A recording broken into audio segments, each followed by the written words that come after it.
the key to looking great in 2015 all about sugar?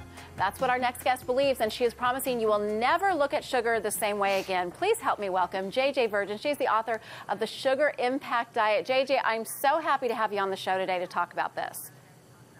Oh, great. Thank you, Lisa. And I'm glad you pointed that out because, you know, we've been looking at sugar all wrong. And I think people hear this think, oh, my gosh, I can't cut out sugar. But it's really knowing which to choose and which to lose. Okay, so in other words, some sugars are okay, some you want to avoid at all costs. Can you give us the rundown here? Exactly. Well, what I did was create a new way of looking at sugar based on its impact. So you want to figure out, is this making you have more energy or crash and burn, be in a great mood or crabby, gain weight, or lose weight. And it all has to do with how much fructose is in it, how much it's impacting your blood sugar, and contrasted that with fiber and nutrient density. It sounds so complicated, but I know that you have simplified everything in this book. So if you could go through some of the examples there in front of you and kind of break it down for us. Yeah, so that's the deal is who wants to go to the grocery store with a magnifying glass looking at sugar grams? What I wanted to do was just make it simple so you'd know what's a go food, low sugar impact, or a no food, which is high sugar impact. So some of the simple swaps would be, because I'm all about swaps, you'll know exactly what to eat. Take the white rice out, put the wild rice in. Take the white potatoes out, put the pumpkin in. Take the dried fruit out, put the fresh fruit in. Take out that yogurt that's got the sugar of an ice cream and have Greek-style coconut yogurt with some fresh fruit on top. If you're doing one of those diet salad dressings, those no-fat salad dressings, a lot of them have a teaspoon of sugar per tablespoon of dressing. Just make your own with olive oil and lemon juice and save some cash while you're at it. That's such a great idea. I have to ask you, though, where does alcohol fit in this low sugar approach? I have good news there. Oh, good. We're not going to be having a margarita, but you can have the tequila.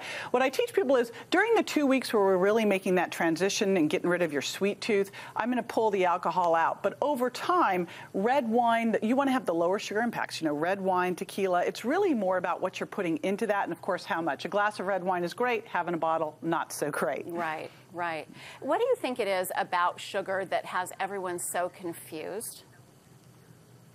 Well, we're being duped by misinformation out there. If you look at the labels, like I've got a green drink here that says no sugar added. But when you flip it over, it's got 56 grams of sugar. That's the same amount of sugar as 3.5 ice cream cones because they packed it full of fruit. The challenge is you can say things like no sugar added and have fruit juice concentrates or fruit juice in there, or you can eat something like wheat bread, and 2 pieces of wheat bread actually raise your blood sugar more than 6 teaspoons of sugar. So it is darn confusing out there, Lisa, and that's why I wanted to create a new way of looking at it, because clearly what we've been using, that glycemic index, is not working. Do you think that the food industry is ever going to get on board with this and follow more responsible guidelines when it comes to the types of sugar and how much sugar they use? Well, I think it's got to be a grassroots movement, because you know what? They'll get on board when they start losing money. So when we insist, just like you've seen out there with now we have all of these gluten-free products, although a lot of those now are gluten-free junk food, but if you start to insist on getting the GMOs out, on more organic, on gluten-free, then you're going to see the food manufacturers follow suit. So we've got to vote with our wallets and make these choices. Now, what do you say to people who argue that, you know, eating this way, eating more responsibly, unfortunately, is oftentimes more expensive? Some of the less expensive foods are oftentimes the ones loaded with sugar, loaded with trans fats and things like that. How can we follow a more responsible diet and not break the bank?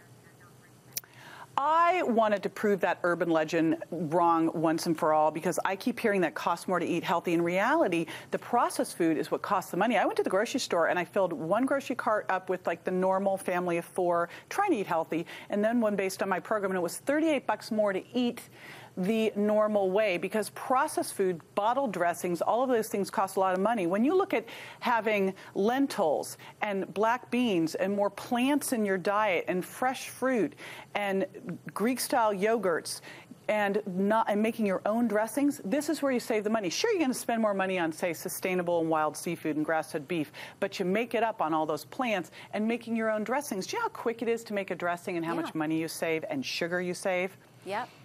I know it, JJ. Yep. You were preaching to the choir here, but I'm so excited that you're talking to our audience about it, and very, very much looking forward to reading the rest of this book. Thanks for being with us this morning.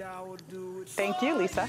To learn more about the Sugar Impact Diet, just head to jjvirgin.com. We're back with more broadcasts right after this.